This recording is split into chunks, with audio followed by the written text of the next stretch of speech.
Hello అందరికీ. ఈరోజు నేను పెసరట్టు చేస్తున్నానండి.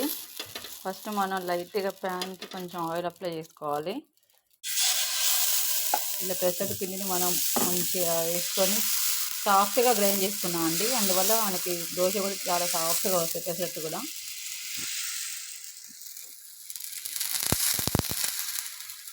దీంట్లో కొంచెం శనగపప్పు వేసాం కాబట్టి టేస్ట్ అయితే చాలా బాగుంది.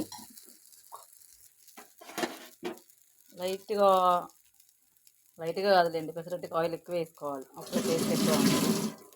కొంచెం ఎక్కువ ఆయిల్ వేసుకోవాలి. టేస్ట్ ఉండాలంటే వేసుకోవాలి, హెల్తీ పరంగా అయితే వద్దు అంతే. ఇలా కొంచెం ఎర్రగా వేగాక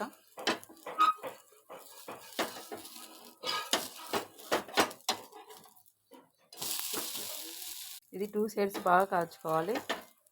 చాలా టేస్టీగా ఉండి పెసరట్టు రెడీ అండి. నేనైతే 3 తింటాను. Bye bye friends.